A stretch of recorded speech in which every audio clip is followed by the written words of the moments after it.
పట్టభద్రుల నిరుద్యోగులు యువత భవిష్యత్తుకు పునాదిని అవుతానని కరీంనగర్, నిజామాబాద్, ఆదిలాబాద్, మెదక్ పట్టభద్రుల బహుజన సమాజ్ పార్టీ ఎమ్మెల్సీ అభ్యర్థి డాక్టర్ పులి ప్రసన్న హరికృష్ణ అన్నారు. కరీంనగర్ ప్రెస్ భవన్లో ఏర్పాటు చేసిన మీడియా సమావేశంలో మాట్లాడారు. ఈ ఎన్నికల్లో వారు మానసిట్ కావాలని, అది ప్రసన్న హరికృష్ణ గెలుపుగా ఉండాలన్నారు.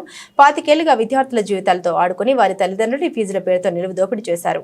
ఇప్పుడు కొత్త వెలుగు తీసుకొస్తామని మభ్యపెడుతూ పబ్బం గడుపుకోవాలని చూస్తున్నారన్నారు. బహుజన సమాజ్ పార్టీ రాష్ట్ర అధ్యక్షుడు మందా ప్రభాకర్, కరీంనగర్ జిల్లా అధ్యక్షుడు నల్లాల శ్రీనివాస్ తదితరులు పాల్గొన్నారు.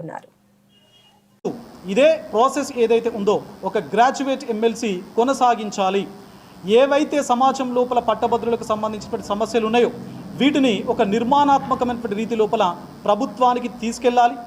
ప్రభుత్వానికి సమస్యలను తీసుకెళ్లడమే కాదు, ఆ సమస్యకు సంబంధించినటువంటి డిఫరెంట్ డైమెన్షన్స్ లోపల సొల్యూషన్స్ కూడా ఇవ్వాలి, అడ్వైజెస్ ఇవ్వాలి, అదేవిధంగా సజెషన్స్ కూడా గ్రాడ్యుయేట్ ఎమ్మెల్సీ ఇవ్వాలి అనేటువంటి లక్ష్యంతో నేను పనిచేస్తున్నాను.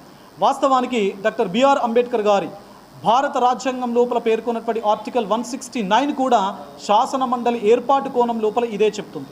అంటే విభిన్న రంగాలకు సంబంధించినటువంటి ఎవరైతే నిష్ణాతులు ఉన్నారో, అంటే టీచర్ రంగానికి సంబంధించినటువంటి టీచర్ సమస్యల పట్ల టీచర్ ఎమ్మెల్సీ, పట్టభద్రుల సమస్యలను ప్రభుత్వానికి రిప్రజెంట్ చేయడం కోసం ఈ పట్టభద్రుల ఎమ్మెల్సీ, అదేవిధంగా లోకల్ బాడీస్ యొక్క సమస్యలను రిప్రజెంట్ చేయడం కోసం లోకల్ బాడీ ఎమ్మెల్సీ, ఇట్లా రకరకాల ఎమ్మెల్సీ పదవులు మనకు శాసన మండలి వ్యవస్థ లోపల ఆర్టికల్ 169 ప్రకారం భారత రాజ్యాంగం లోపల పొందుపరచడం జరిగింది.